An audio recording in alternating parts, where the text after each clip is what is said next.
If you planned on joining a webinar about how to prioritize your features to increase revenue, you are in the right spot. If you didn't plan to do that, hopefully you can still join us because it might be relevant. If not, then I'm sorry, you've joined the wrong Zoom link. Happens to the best of us. So this will be the topic for today. So who are you talking to? I'm Dan. I'm the head of go-to-market at Savio. I've been working in SaaS in different revenue functions, sales, marketing for a dozen years now. Done a couple different early stage startups all the way from acquisition to IPO.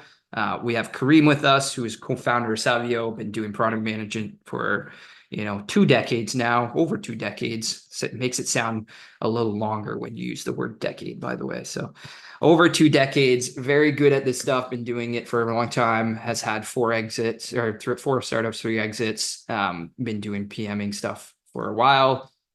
So he's a very good mix of PMing and increasing revenue. It's kind of a forcing function as a founder. You have to do both. So what we'll learn today, we'll go through what makes good product feedback from sales, CS, and customers. How do you organize this product feedback to help with prioritization? And then we'll go through a framework called the Prioritization Trifecta to make better feature trade-off decisions. So we'll go through that today. Let's get started here. Product plays the biggest role in increasing revenue. It's not sales, it's not CS, it's not marketing. It is by far product. You will hear a lot of things, especially with the pundits on LinkedIn that are very loud and saying, hey, we reached this revenue because we scaled the sales team. There's no way in heck that they would have scaled a sales team if you didn't have a good product that solves a really good need in the first place. So the critical things about product is really understanding what is the problem that you're solving that is worth paying for. And that is at the center of all growth, right? What's the problem that you're solving that is worth paying for? Because there's a lot of problems that you could solve that people will never pay you money for.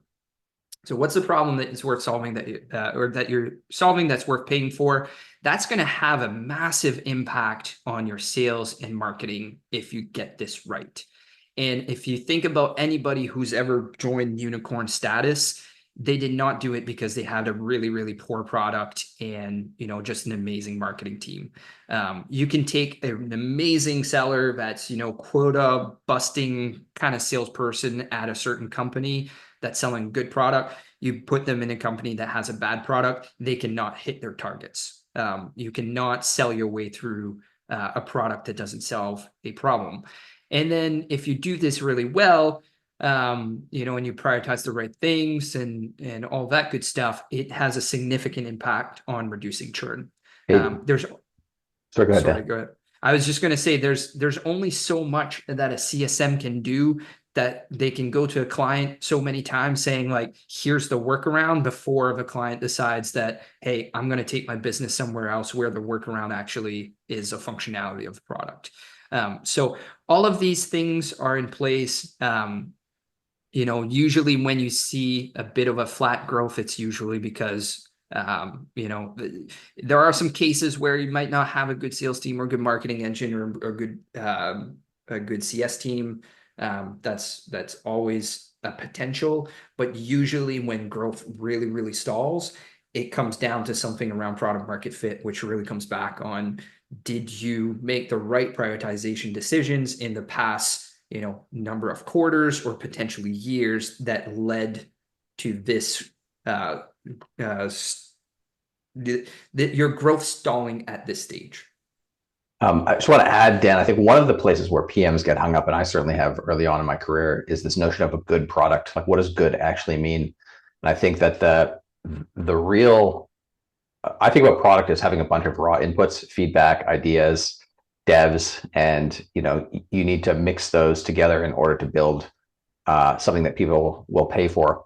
And so good historically, when I was early on in my career, meant neat, worked well. It didn't mean solve problem worth paying for until I became a founder, when that, to your point, it's a real forcing function about needing to build things and invest in things that are gonna drive revenue. So I think that it's important to understand and define for yourself what good means. And for the purposes of this webinar, it's really about building something that people are gonna pay for. Yeah. Yeah. People vote, or I guess customers vote on what the good product is with their wallets. That's kind of how I summarize what you just said, Kareem. It's you vote with your wallet, they will tell you what good looks like. Yeah, I think sometimes product. I'll speak for myself and other PMs who I've spoken to. I think sometimes PMs delude themselves in that like a good product is one that's usable or looks good or Yeah. like does things well, like it's efficient for people to move through it. It's it's intuitive to use, or it's neat. That's sort of the worst case scenario I think in terms of defining good. But I think good is really means is something that can be sold, something that people will pay for, will vote for with their wallets, as you said. Yeah, there are plenty of examples of what we would consider as not a good product, but is a good product because everybody uses it and pays for it. There are some certain CRMs that come to mind. Craigslist is my favorite example. Like it's super, Yes. looks like it was built in 1995 because Yeah. it was, and really hasn't changed meaningfully from a design or layout perspective.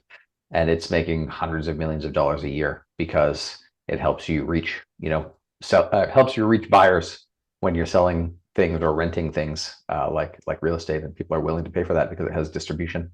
Yeah. So, but it's a hideous site, right? It makes me think of so when I first started my career, there was a guy I knew, Robert Caruso, who had this startup called Bundle Post.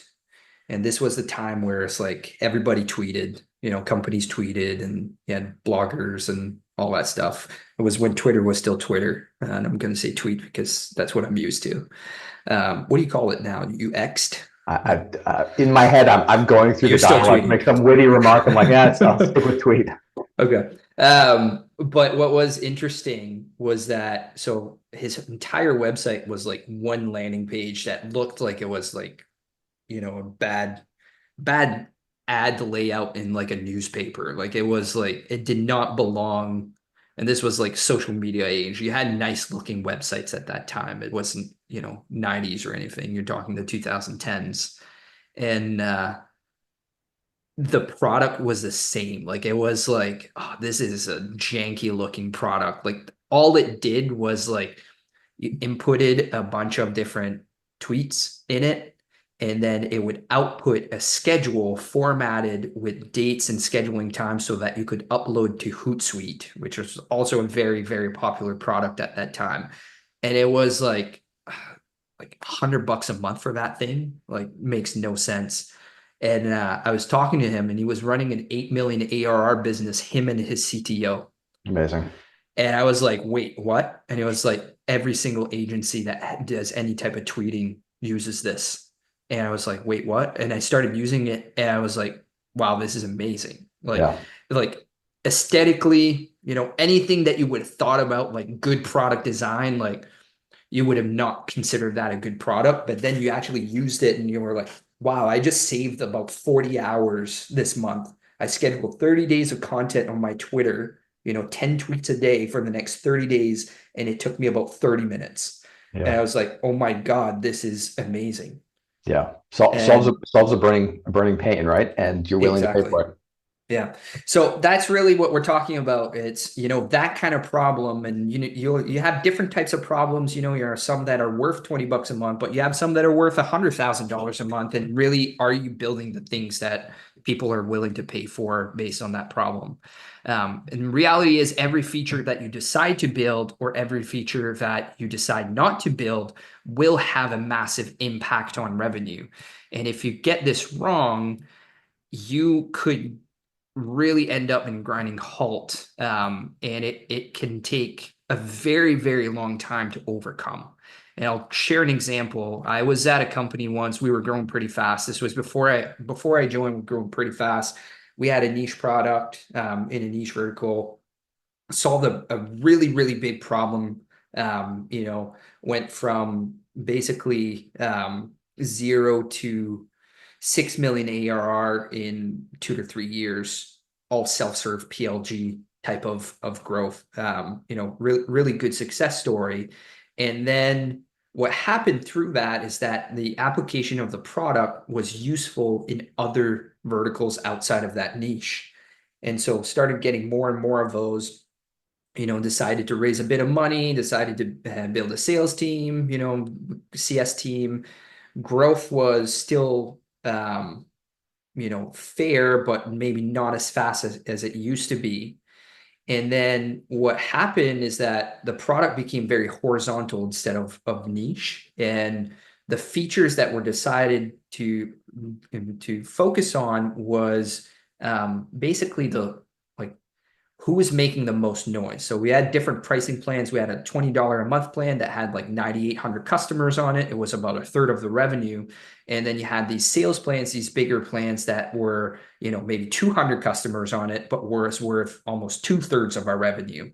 But the smallest plans were bogging down the support channels, and they were loud, and it was expensive to them because, smaller businesses, everything is more expensive versus larger businesses. We were a drop in a bucket. And what happened is that we started building the things that would, make support a little bit easier. We were looking internally a lot in terms of like, what could we do? What could we offload? Like what's, not great for us that we want to go fix. And then we started looking at, okay, like here are the things that the engineering team thinks is cool, or like, you know what, we're not going to deepen the Salesforce integration because that's too much work. That's too complicated. We're going to go and do this thing instead because this one is easy. And what happened during that time is that we, from 2020 to 2021, we went to it from about like 8 to 10 million ARR. So, added a couple million in ARR, right after COVID, it was all right, like not great growth, but it was all right. And then kind of stalled after that. Our number one competitor, which we were like, no, they were number one. We were right next to them, number two this whole time. So when we were at about 8 million ARR, they were like 12, 13 million ARR because they were a couple years ahead. They went from 15 million to 50 million ARR, 15 to 50, that same time frame, because they decided to prioritize certain things that allowed them to go into the markets that increased their deal size. We had the same strategy. We were both going up market, but they actually made it happen based on the features that they built, and we didn't make it happen based on the features that we built. And that, 3 quarters in a row of not making progress really created like a 3.5-year gap where it was almost impossible to catch them up at that point. And we ended up going from number 2 to number 3 in our category. And so those are just like the examples around like every single feature that you decide to build takes time, takes dev budget, takes resources, takes sprints. And whatever you commit to, you're saying no to something else. And if you don't have a good system in place to look at everything that you could go build, not, hey, here are the things that I want to build, so I'm going to go get the evidence to support it, but everything that you could go build, look at all the evidence that exists, and then decide, okay, what's going to have the biggest impact on our revenue growth? If you don't have a good system or framework to do that well, then you're going to have to rely on guts, politics, loudest voice in the room. And that, if it's right, then it's luck and you like great, but oftentimes it's not right, and you're not lucky. And that's what we've seen a lot with the companies that we work with and we talk to, is that revenue eventually just flatlines, right? You can't acquire companies or like new logos fast enough to mitigate the churn. And if you can, it just balances out and the growth just stops. And a lot of it comes down to the decisions that you made about your product, 2, 3, 4, 5 quarters ago that are manifesting now in the market. Yeah, it's interesting again. So like, it sounds like 2 things happened. One, you guys listened to the loudest, the volume of customer demand, right? You had 9,800 in one segment that got you to where you were going, but then you had 2/3 of your revenue in the 200 customer segment. And I'm guessing when it came time to prioritize, the voices of the 9,800 and their needs outweighed the voice of the 200. Yeah, like, exactly. That was the thing, right? It's like support was being bogged down by these 9,800 accounts. We need to do something about it. Yeah, right. Yeah. And that's where a lot of the product decisions came from. Yeah, you really want a system that's going to be able to help you filter out, to the voices of your ICP, the ones you care about. The other thing you mentioned is sort of, this notion that if you pick right and are lucky, that's great. And I think that's absolutely true. But I sort of think of product as placing bets. You've got a portfolio, you've got raw materials, right? As I mentioned earlier, and you've got a set of things you could build, and you want to de-risk what it is that you're going to choose to build. And the best way, in my experience, to de-risk is to get intel from the market, right? Ideally, somebody who's going to prepay for something based on vaporware. Either preparing for wireframes or a conversation, sales conversation. I get that's not always reasonable, but the next best thing is evidence from the market that says, we have 50 people, all of whom are in our 200 customer mid-market or upmarket segment, with a total ARR of this and opportunity revenue of that. If we expand those accounts, who want this one feature, right? That's really, really compelling and really, really great for de-risking. And so, one of the things that I've done, pre-Savio, because there was no tool that I wanted out there that could do this, was I placed bets based on, gut and looking at support tickets and sales conversations, and sort of, we call it the marination method. I'd read all that stuff and just let it, I'd marinate in it. And I'd say, okay, well, I think we need to build A, B, and C. And I'd be able to choose ad hoc bits of evidence to support those cases. But like the truth is that there were probably other things that were more important to build based on a sort of a cohesive understanding of all of the customer evidence, which can really de-risk and means you don't have to get lucky in order to be successful. Yes. All right. So we want to make sure that these stories, you avoid them, or if you're currently in one of them, that at least you have a framework to get out of it. So we will go through the framework now, the prioritization trifecta. And Kareem, let's go through it. Sure. So there's 3 pillars in the trifecta, as you probably are not surprised by. One is the impact of demand. One is the impact of value. And then the third is time frame or urgency around the request that you're getting. So with respect to demand impact, really what you want to understand is how often is this request happening? What are the total number of requests? So you want to understand 2 things. What's the total demand, and then who is the demand from?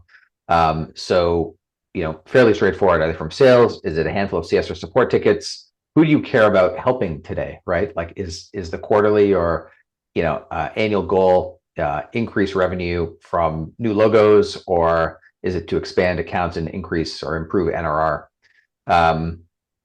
Are the requests widespread? So are they requests from across the board, across ICPs, across prospects and customers, churn customers, or is it just a certain segment? Is this, sort of same idea? Is this request coming from a lot of deals? Is your sales team losing deals due to those requests, or are they nice to haves?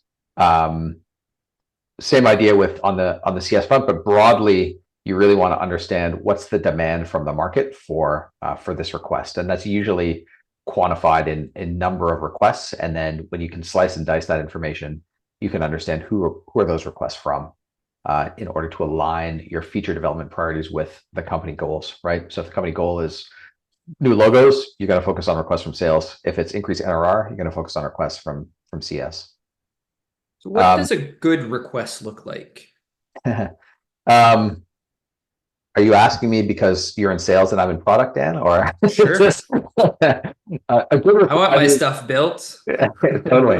A good request includes a lot of context, right? So it's prospect, from Acme Corp wants a blue button. Bad request. Good request is prospect is colorblind, and this is this function is a critical piece of what they need in order to be successful with our app. And they can't see a red button. They can only see a blue button or a green button or whatever. So like broadly, I'd say it's a lot of context about what the customer's problem is. And this is one area that a lot of PMs experience pain. They get like sales and CS and support are not really trained in product thinking, right? They're not really necessarily even interested in understanding the root cause behind a request. They want to close the deal and move on to the next one, or help the customer. So one thing we do in Savio is we let, when your sales or CS team is logging feedback, product can structure the way the input is asked for, so that sales and CS are prompted to fill in the right kinds of things that will be useful to product. So one is a lot of context. One is understanding who the customer is and the account, and then their related attributes, right? So are they in our ICP? Are they, mid-market or SMB would be in your case from your previous company. What's the value of their contract? How much opportunity revenue, how much expansion revenue potential does this account have? So sort of the related, metrics around it. Yeah. Another piece would be, is this a deal breaker or a nice to have? So I'd say broadly, like there's some other structure you can add, but really it's context. Who's the person? What's the context around the request? Get deep on the request, understand the root cause around why. Yeah, as and much then of the why. as much of the why. I mean, if I could pick one thing, that would be it, right? Like the other things really matter. They're helpful, obviously, but it's really, blue button, not useful, colorblind, and therefore needs something in order to be successful in our app, much more useful. So one thing that I will say there, at what point does an anecdote like needs a blue button instead of red become useful?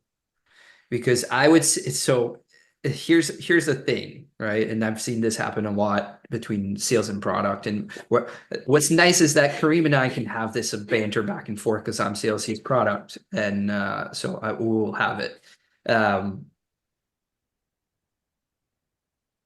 If a sales rep or a CSM doesn't know how to explain the thing, but they continue to get it, means that there's likely something wrong with that thing. But what I've seen is like when it comes in as something like, hey, we need a blue button, it gets dismissed. It doesn't get filed. It doesn't get aggregated. It just gets dismissed. And what if that thing pops up like 100 times with your best accounts, but continues to get dismissed because, it's coming in as we need a blue button? At what point does something like that become a thing that you have to go investigate in product? Yeah, it's a great question. I mean, when there's smoke, there's fire. I think that's a true statement in product. And so when, if I hear something a handful of times, or I can see it in front of me in my feedback tracking system, blue button, blue button, blue button, blue button, I'll start to pay attention to it. If I hear it once, it's an anecdote, especially when there's no context. But if I hear it multiple times, I'll start to investigate. We spoke to way back. We spoke to a VP of CS at a company that had been bought by Google. So he was running CS for Google at the time. And he told a story about how in a previous company, he sold a dashboarding tool. And he heard from his CS and sales reps that the dashboarding tool needed bigger fonts. And he's like, they would take that feedback to product, and product would say, look, we have a team of world-class designers. Like, we're not, the font size is fine. Like, we're not, and he'd hear it from the market and from his customers and from his colleague in sales all the time. And eventually the product paid enough attention to it where they said, oh, like the scenario is that this dashboarding tool is up in call centers on televisions that are 30 feet away from the people who need to see it. And so the customers are suggesting, the prospects are suggesting bigger fonts, but what you actually need is a TV mode, right? Which is a completely different experience from sitting in front of the computer and looking at the dashboards on your computer where it's, a foot in front of your face. And so in that case, it was a lot of like, he went and unpacked it. Like, why am I hearing this from my accounts? Like bigger fonts, what are you actually trying to do? And so he, put his product management hat on, and shared that with product. Like, here's what's happening. You've heard a lot about bigger fonts. Here's why, guys. And so it was that little bit of scratching the surface that gave product enough of a hook to grasp onto and say, oh yeah, no, we can solve your problem, in our product way, not in the way that our customers are asking for, because bigger fonts are not going to work for the scenario where you're sitting in front of your computer, but they'll work, in a scenario where you're 30 feet from the TV in a call center. Nice. Yeah, I think that's interesting. So it's like the key there was like the stuff was dismissed at first because, hey, we're a good product team, we're good designers, like we know what we're doing. But because the anecdotes piled up enough, there was investigating happening. and the investigation getting to the root cause is what ended up doing it. And to your Yeah, point, like the sales rep or the CSM might not know how to do that investigation, or it might not be appropriate to do it at the time that they're getting the feedback. But I think the moral there is like, even if the feedback doesn't seem like valuable feedback, if it bubbles up enough and you're keeping track of those anecdotes, then it is a signal for you to go investigate. Okay, something's going on there. We don't understand the thing that's going on, but it is something that we need to go investigate. yeah, and I would say, like, to the folks on the call, if you get a stream of anecdotes from your from your sales team or CS team, and it's not that useful, one, put them in a spreadsheet if you're not using a tool like Savio. Like, just get them in one place so you can like see them. But two, if you're getting lots of "we need blue buttons" or "we need bigger fonts," just go to your sales team and CS team and say, "Look, like, I hear you. It makes sense. I think like there's obviously something going on the customers or prospects end, but just do me a favor. Next time you hear that, just ask why." And just write it down and send it to me, because that's it's the bigger fonts are not that interesting. We can do that, but the question is, why are we going to do that versus building all the other things we could build? Like, that's the one. Context in from a sales perspective doesn't have to be paragraphs. Like, often that one why will be enough of a hook for product to say, oh, there's some more smoke there than I expected, or oh yeah, no, that makes sense and we're never going to build it. Yeah. So just find those like sales and CS people who like have a little bit of product sense and care about like building the relationship with product, and see product as the enablers for them to do their jobs better, and befriend them, and ask for their help, telling them in return that you're going to help them when they help you. So All right. so value impact. So the first leg of the trifecta is demand. The second is value. And so the first is like, how many people and who are they who are asking for a feature. The second is, how much are those accounts worth, and how much are the features worth. And so the way that you would calculate this or figure this out is, as we were talking about earlier, in addition to context, it's helpful to have the account and the account metrics alongside the feature request. And so things like total ARR of every account who's asked for a feature, total expansion revenue of every account rather who's asked for a feature, open opportunity revenue as well. So like, not just potential, but like actual deals on the table. Same thing with the total. And so what you want to look for there is the highest crossover, like the Venn diagram of high demand and high value, right? That's sort of the sweet spot is where they overlap. That's the real place that'll tell you, like, a lot of people want this, and those people, those accounts, those prospects are worth a lot of money. And I just know from experience with my story earlier, like this was our downfall, right? Like we had like any company, and this is very true for most SaaS companies, you have multiple types of plans. You have, kind of like an SMB, mid-market, and an enterprise plan, and they're not all paying you the same amount of money. Some are like renewing, have been with you for a very long time. They pay their bills on time. Like there's all sorts of like, different types of plans that exist. So not every customer is created equal. And what we did wrong in our approach for what feedback we listened to was we looked at the volume of feedback in the places where, like there was just the most amount of noise, because we felt, hey, these are the biggest burning issues that we need to go and solve, and from a product perspective, because this is where the most amount of noise is happening. We didn't put this value filter on, and like we did it. We kind of quantified the value of it a little bit later on, and we realized like, okay, like the value of like these 20 requests is worth like 60 times the amount of the value of these 200 requests. But at that point, we had already started losing our competitive advantage in the market, and we were starting to get churn on that stuff. Had a hard time entering certain markets. So we were just really, really late in our journey of understanding, like, you can't just go for noise. You have to qualify the value of that noise in some way.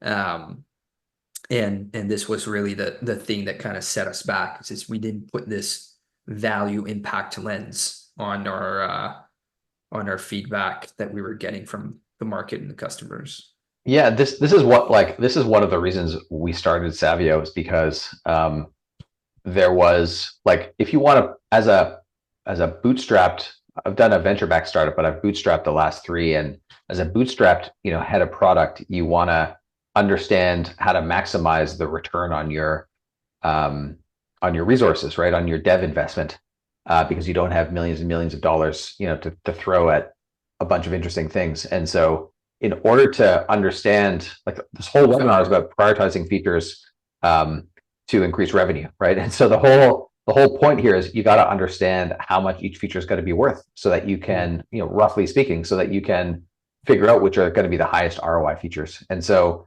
one of the things we did with Savio, one of the first things we did was we use Intercom, and we put our revenue information in Intercom. And so we've now in Savio pulls in revenue information from Intercom, so we could see like, okay, when this customer, this prospect asks for this feature, we can see what the total value of the account is. We've now expanded that obviously to Salesforce and HubSpot and Zendesk and a bunch of other tools. But this is like, if you think your job in product is to grow the business, you're like flying blind without this information when it comes time to prioritize. So I feel very strongly about this, obviously. Yes. So the last piece of the trifecta is time frame or urgency. So basically, you want to understand what the burning requests are.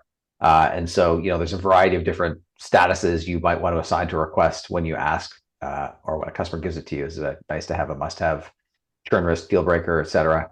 And so what you really want to understand there are what are the big features that are going to, or the features that are going to impact revenue, right? Churn risks and deal breakers are the very obvious ones to pay attention to. And what you want to understand then is, when you have a bunch of features that are churn risk or deal breaker, and they have high revenue impact or high value impact, and they have high demand impact. I mean, those are really the sweet spot. That on the next slide, we talk about. Could I clarify something on this before we move on to the next thing? Sure. I will give you my perspective from the sales side on a deal breaker, being from sales. Most of the deal breakers that you're going to get on sales are anecdotal by the sales rep for that one deal that they need to close that is going to help them hit their target or their commission check. And so the real thing with tracking deal breakers is not necessarily to action every single deal breaker that's going to come in. Because when I talk to product teams about this, like, hey, like you should be like, if you get product gaps from sales, like you should be closing those, because sales is going to have a hard time. Like the first thing that I hear is like, well, we're not going to become a feature factory for sales. Like they're going to, like, every deal, every feature's a deal breaker on every deal, which is not true. Like there are some nice to have features, must have features, that kind of stuff. But the real thing to assess when you're capturing this data is this preventing one sales rep from closing their deal? If it's the case, unless it's your largest enterprise customer that's worth like 40% of your revenue, you don't really need to action this.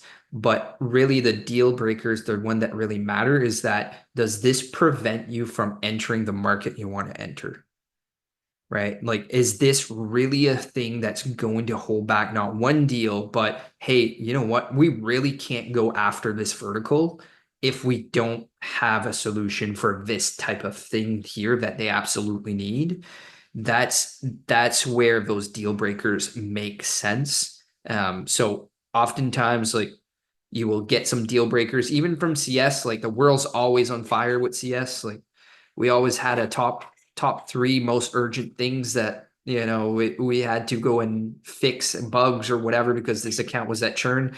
These people stay with us for like 7 years. They never freaking churned. Like so you have that kind of like urgency because like the reps are incentivized and like their commission, their livelihood depends on them closing these things. So like there's a lot of emotion from the person that's attached to it. And that's normal from these teams. Like you can't really get rid of that. Like as soon as you have a commission structure, like salespeople make half the money based on doing the work, half the money based on, things going right for them. And some of these things are in their control, some of these things are not. So there will always be emotional about this stuff, but it's really understanding like, okay, if you're trying to go after a market or you're starting to see like, hey, our ICP is churning, right? And these things are churn risks and these accounts are ICP accounts, then those are the things where it's like you want to pay attention to those as urgent things. It's not that you are paying attention to every single urgent thing that's coming in, because the first one that comes in might or might not make sense for you to action. But if it's coming in 3, 4, 5 times in the same context, then that's where it's like, okay, this is actually a pretty big issue and should probably be addressed. For all the PMs on here, I'm sure you're loving the fact that you have a head of sales on here telling you to ignore your sales team's deal breaker requests. It's I just know from experience now that like the vast majority of them are just like, a sales rep wanting to close that one deal. But there are some cases where it's like, at the example that I was saying, we had to like basically address a key integration issue for us to go in for a certain market. We knew this a very, very long time before it became a real big issue, because we were tracking objections that we were getting on the phone from our SDRs that were saying like, yeah, hey, this sounds interesting. How do you compare it to this thing? And then we'd give our objection handle. They'd be like, do you integrate with it? We'd say no. And they'd be like, we wouldn't be able to do anything unless we do this because it's a key system for us. And we knew this like long even before it hit a sales cycle, because it was a thing that kept popping up when we were trying to get into a certain market that we were going after. So it was not just like the sales rep saying like, hey, I need this for a deal. It was like it was a very consistent thing that in this context, as soon as we saw it, we knew like, okay, we have gaps. And over time, we were able to identify like, yes, this is a massive gap. We need to do something about this from a product perspective. Yeah, I mean, it really speaks to the value of a system where you can go look at all of your feedback, right? It helps you isolate the sort of urgent, deal breaker from the rep, who just got off the phone with a prospect today, from, all the deal breakers over the last month or 2 months or last quarter, and really see how the single reps feedback fits into the larger picture. Yeah, exactly. If everything's a deal breaker for that one rep, it's an overly emotional rep. Maybe go check their quota performance. Totally. There's a question here from Kaj that I think we should answer now instead of at the end, just because it's relevant to this very specific topic. Would you consider it a nice to have or a must have if the process to accomplish is tedious but can be accomplished? Example, the workflow to achieve a result takes the customer copy and pasting value from one page into a second page when it could be accomplished with like a one-click scenario. I have some specific examples if that is helpful for context, but keeping it general for the webinar. I would with tedious processes, the first question I ask is, how often do they do this? Is this core to getting value that they're doing multiple times a day, or a week, or every time they use the software, or is it a rare process? That's the first sort of heuristic I use to figure out, okay, how should we bother solving this pain or not?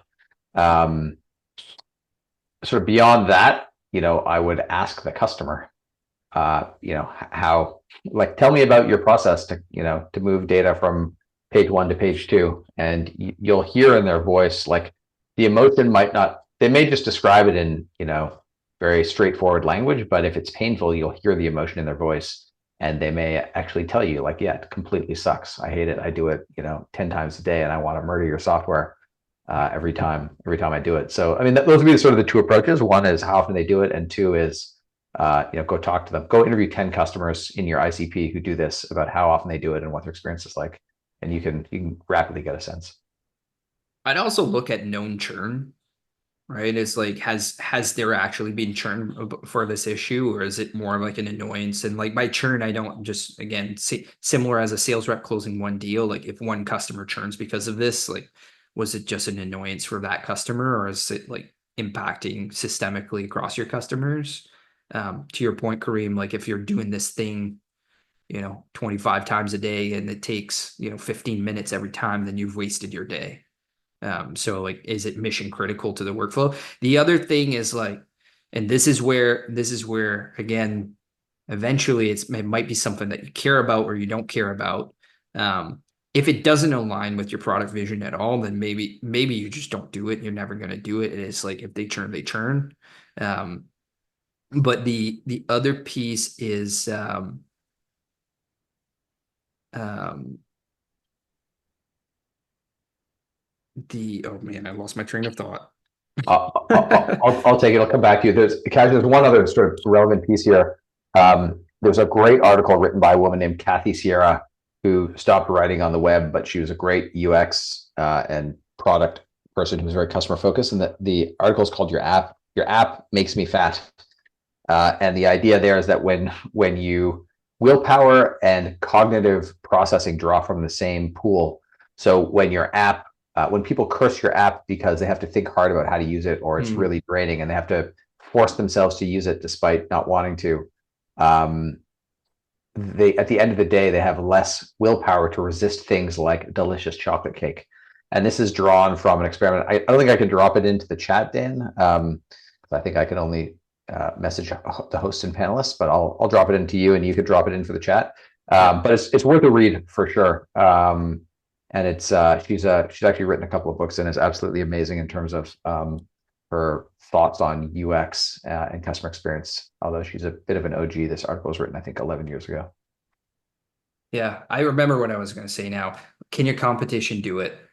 Like that is always an aspect of it. Like eventually, if your competition can do it, and it's something that you care about, it fits in your product vision, it fits in your direction, and your competition can do it, and you're starting to get churn to your competition because you know what, like it takes me an hour a day to use my competitor, use the competitor versus 5 hours a day to use you because that workflow is tedious. That's where you'll start seeing like, okay, now that's gone into churn risk and urgent, and it should be an immediate time frame versus just a potential nice to have. I will say, like, I've been a long time Salesforce user. I prefer Salesforce over every other single CRM, even though on paper, technically these other CRMs are better. Going back to what we started at the start, the reason for Salesforce, and I will use all the tedious nuances and all that stuff, is the value that you get from the ecosystem and having people that know how to pull reports and do the automation, and just like being able to hire a good Salesforce admin that knows how to do wicked stuff is worth so much more to the business than me finagling a couple reports, right? So it really depends on like what is the impact on the business of that workflow. Is it an annoyance for the user, and how bad of an annoyance might cause you to build something for it.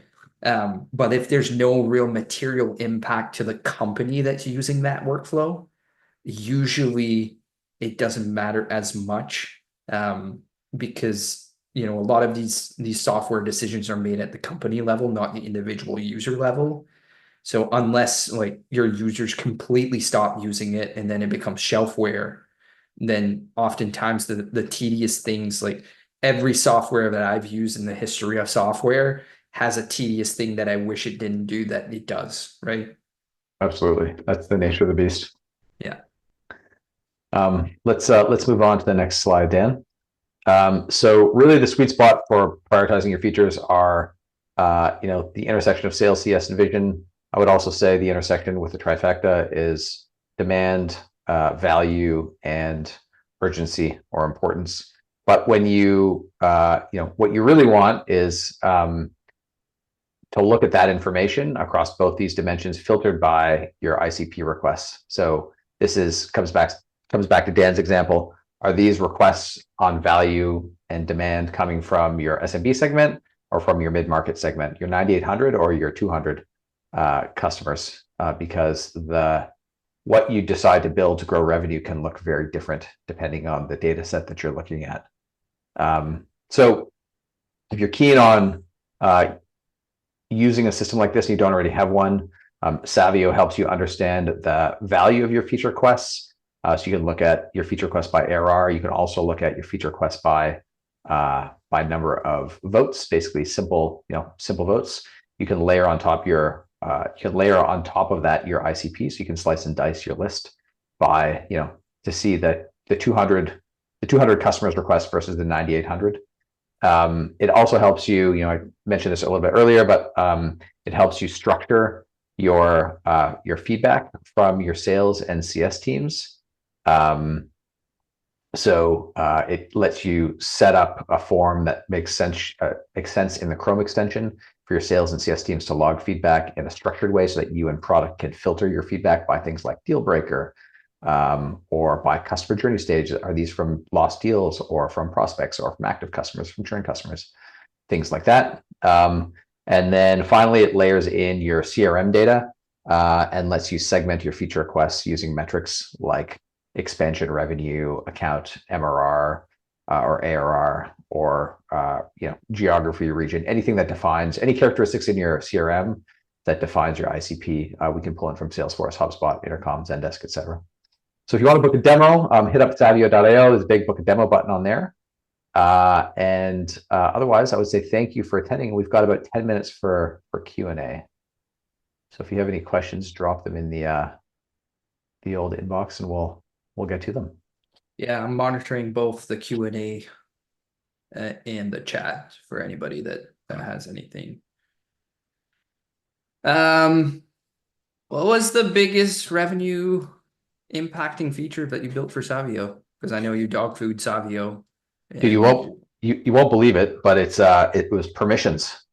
So we were like, permissions. I mean, we had one. I could have told you that from a sales perspective. It's always permissions. Yeah, it's never the sexy features, right? It was, you could log in to your Vault, and or you could just submit feedback in the Chrome extension. Those are the two. And then we added a bunch of different layers, but the important ones that drove upgrades and drove back some deals were the ability to, so one role it's called the owner role, lets you do everything in Savio. One lets you do everything except for managed billing. And then one lets you do everything except for managed billing and except for change, like a Savio Vault wide settings. You can't connect to integrations or do sort of, widely impactful things.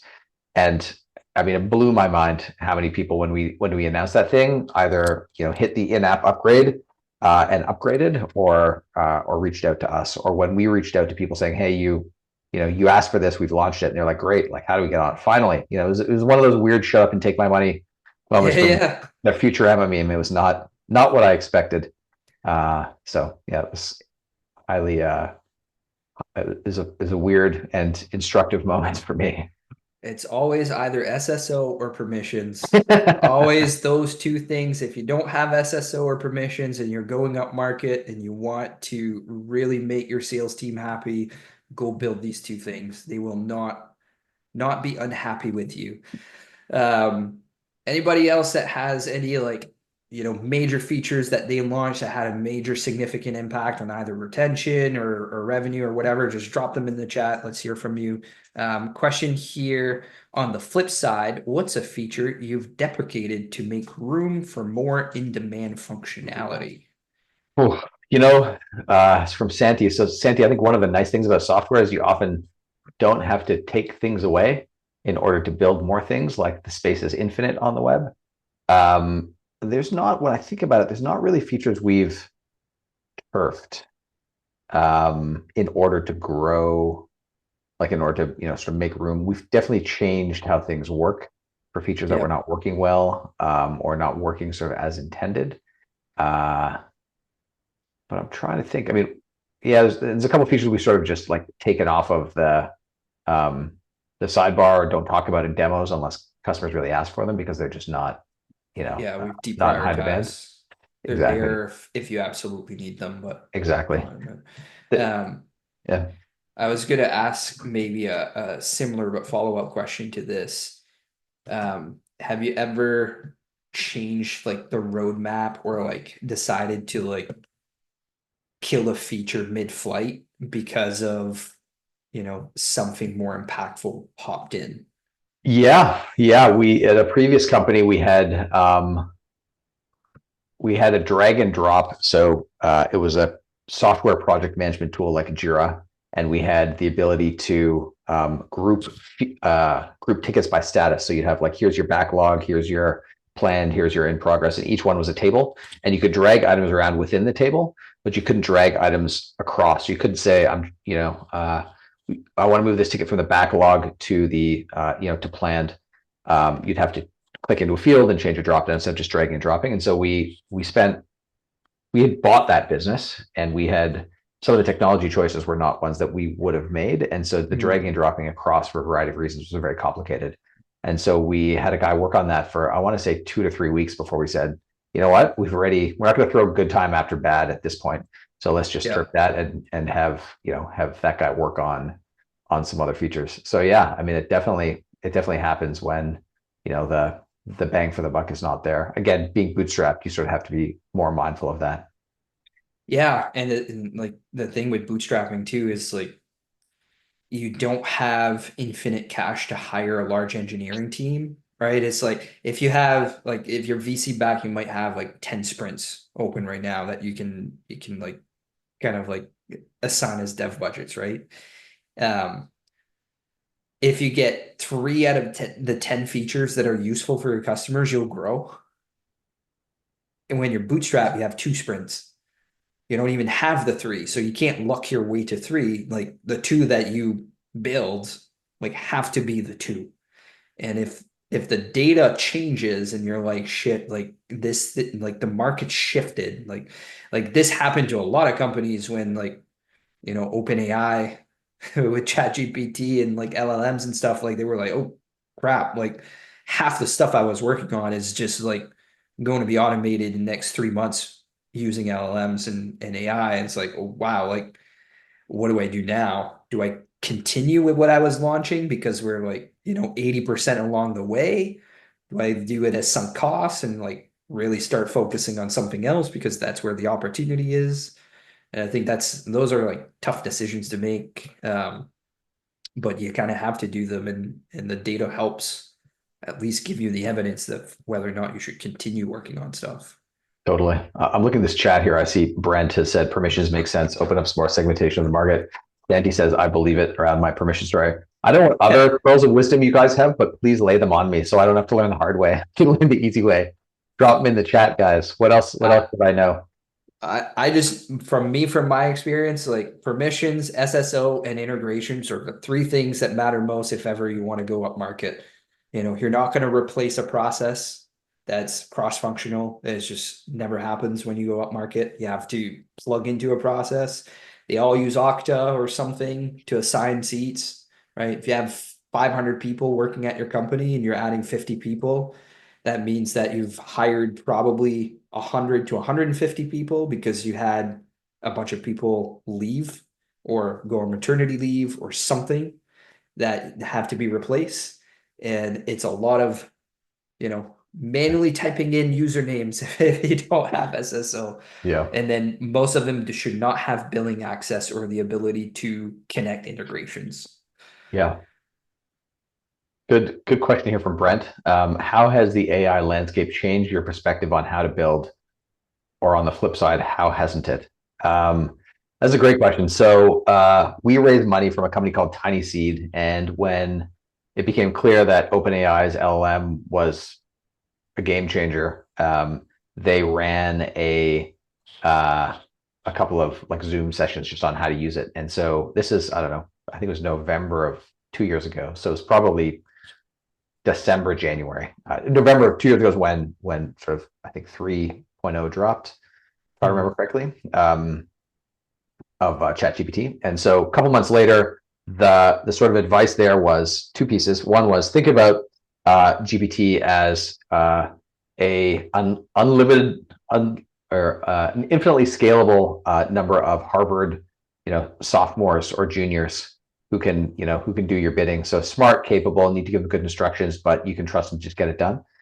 So that was sort of interesting, and because I hadn't played much with it. And then the second piece of advice was, if you're not using this, if you're not using GPT, if you're a developer or you have a dev team, and they're not using GPT in the course of their everyday work, like you're basically being neglectful. You're not stewarding the investment dollars we've invested in you wisely. So that really changed. That made me pay a lot more attention. And so, Brent, your question is really on the how to build, not what to build. But on the how to build front, it was, okay, how can I use where's what leverage can I get from using GPT? So like, I don't even visit Stack Overflow anymore when I'm writing code. It's all GPT. I mean, we use it heavily at Savio because as a very seed stage funded company, um, we need leverage, right? And so we use it to make models, like financial models, or model out the impact of building certain features or running certain marketing campaigns. We use it for messaging. We use it for brainstorming. We use it for product strategy. I often use it as a sniff test, or like, what am I not seeing here? What are the blind spots? Or help give me some ideas so that I can take your 10 ideas, none of them crappy. One of them has a seed of something that I can tug on a little bit. Yeah. So we use it quite heavily with respect to products. Like I know an example that we done was like putting all of our customer interviews in ChatGPT and then ask questions about the interviews, like what are the value points for our customers, right? And that made it very, very clear, even like when we were just thinking about go to market strategy, because product and go to market are the same thing. Um, it made us think about, like maybe we weren't talking about the right things before, right? Like the value points, the reasons why people like continue paying us money are very, very clear compared to how they would do it manually or how they would do with the competition. Yeah. And like those types of things help you think around, like if you really want to build a moat, like you try to find what are your value points and you do more of those things. Like how do you win more, right? So you look at where are you winning and how do you do that even better. And that's really how you end up like building a moat. And it's made all of us think about like, okay, what's the focus of the product? What's the focus of the company? Where are we heading? Yep. Yeah. So it looks like we're 1 minute over. That was a great question, Brent, by the way. Yeah. But yeah, looks like we're 1 minute over. So Dan, do you want to? Appreciate everybody's time. We'll have the recording ready in the next couple of days. We'll put it up on YouTube, email everybody for the replay. Appreciate you joining us. Appreciate you asking questions and participating. We typically do these webinars every 2 to 3 weeks, so hopefully we can see you next time. All right, enjoy your Thanks, day. everybody. See See ya. you later.